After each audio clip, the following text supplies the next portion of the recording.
Heyo Rad-poles, back at it again with another speed paint.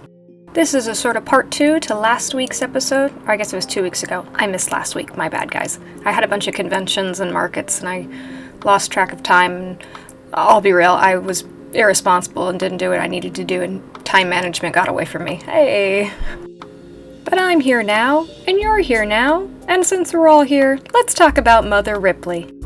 I mean, who doesn't love Ripley? Who wouldn't pray to Ripley? In this day and age, in this economy, Ripley's really the only thing that I can believe in. So let's light that candle for her big hair full of secrets and see what we got going on today. Because I liked how the last one came out so much, I decided to make the second one, and then subsequently I decided to make a third, but that comes up later. And no impromptu triptych would be complete without the mother and one spry-looking newborn from Alien Resurrection. Bit of a tangent here, but the amount of times that I think of that ending scene where the newborn is being goopified into space through that like quarter-sized keyhole, it's like my Roman Empire. I just constantly, my brain lags and I'm thinking about that scene. There's just something so visceral about it. How do I say this without sounding psychotic? It's like a forbidden treat mouthfeel. Nope, that sounds bad. It's like Jell-O, but like on a primordial level. I don't know. It's just the way that they did it, floating through space, but still being like globular. It looked delicious. And you know, like what the hand feel must have felt like. It just tell me you're neurodivergent without telling me you're neurodivergent. On a less crazy note, so this drawing, yeah. I modeled her pose after those classic Madonna and child portraits, you know, the ones you see in all the art museums, with all the really creepy looking babies. Well, this one also has a creepy looking baby, but for other reasons. And in today's video, the role of Jesus will be played by the only thing I can conceivably believe died for the sins of man. It's because they gave him eyebrows, that's gotta be it. He just emotes so much that I just feel so bad for him, you know, he just looks so sad. Anyway, this one was a lot of fun to draw anatomically. I just had a lot of fun figuring out how the muscles would work and adding tendons to those little string bean arms, you know, make it actually look like he could move and hold himself up. As he knows, you know, Ripley won't be there always to just hold and support. Sometimes you need to do it on your own. It's one thing to, like, understand anatomy and a whole other thing to understand how it would work. And, my god, this drawing alien creatures is like the best way to do it. You get the fun of the miscellaneous line, but then also like, oh yeah, that tendon actually kind of works. Nailed it.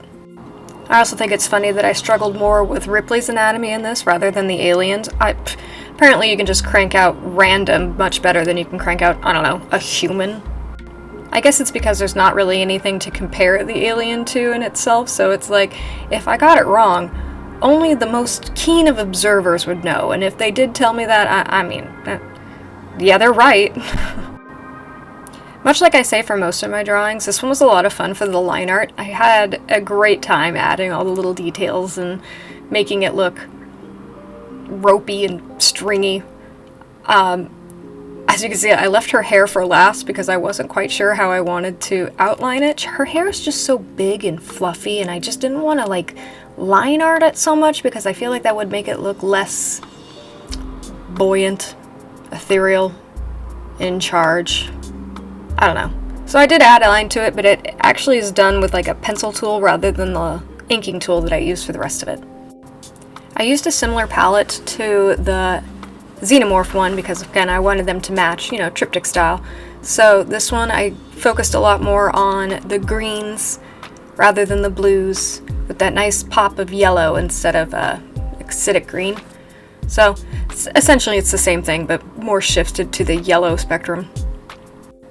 It's really fun to use these kind of closed palettes because obviously, like, well, not obviously, I mean, I don't know how committed to memory the newborn is to your guys' minds, but he's not exactly yellow, he's more of a fleshy tone, but because of the limited palette I made in the yellow color, and because of that, I had to choose what kind of shading I wanted to do that would still make him look like him, but in, like, you know, specific lighting. Same with Ripley's jumpsuit. I mean, hers is more of a blue shade, but in this one it looks more green. I really just went more off of the not hues, not saturation. What is that? I guess the levels. I went off the same level, so like the saturation level of the blue of her suit, I just changed it for a green, but it's still the same kind of intensity. Yeah, I went to art school, can you tell? Oh my god. Anyway, I did the addition of the skin tone in this one mainly because I felt like it would be too displaced if Ripley was an odd color. I also think it did a lot to add more of a warm tone to it, which I did need for the newborn themselves because they have a lot of red accents. So it actually worked out pretty well, I thought. I also thought it'd be more fun to do more of a painterly style for Ripley herself and then use a more graphic style for the alien. I think it just did a lot to draw the eye between the two more, because I feel like if I used the same kind of style on both of them, it'd look kind of muddy or kind of mixed up. So I think it did a lot to emphasize both of them in their own way. Also, the more shading I get to add in, it means more highlights I get to add in, and that's the fun stuff. I just like making everything look shiny.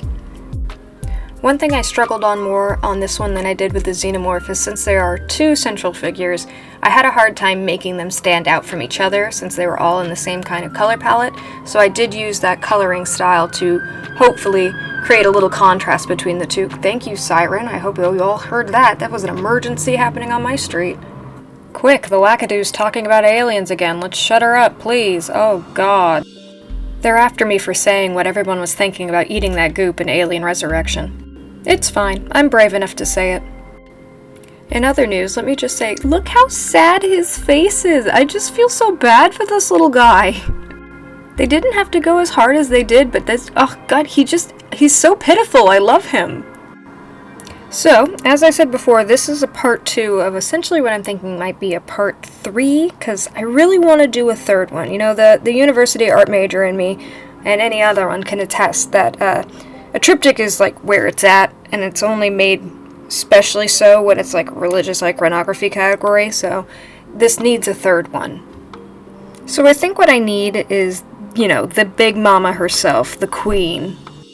Her Majesty, the regal, the renowned, magnificent in all of her cursed Dorito-shaped skull goodness.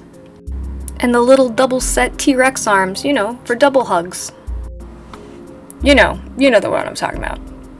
I mean, this series is full of many queens, but I mean like the queen, the big girl. I've never actually drawn her, and I think she would just be a hoot. Or a scream, if you will, because, you know, it's a horror movie. Yeah, my puns aren't as great in this one, but that's fine. I'm not going for puns this time. You know, you take a week off recording and you're just a different person. Anyway, this picture is just about done. Let me know what you guys think of it. Like I said, it matches the Xenomorph, and now I'm gonna have to do a queen just to round it out. Let me know if there's any other alien things you'd like to see, or what you guys think of this series. And then again, I do sell the prints of this as well as the candles on my Etsy. If you are interested, please buy my things. I am a poor, starving artist. Thanks again for watching. I really appreciate you all being here, and thank you again for your patience for me missing last week. I hope you liked this one. I'll see y'all next time. Bye.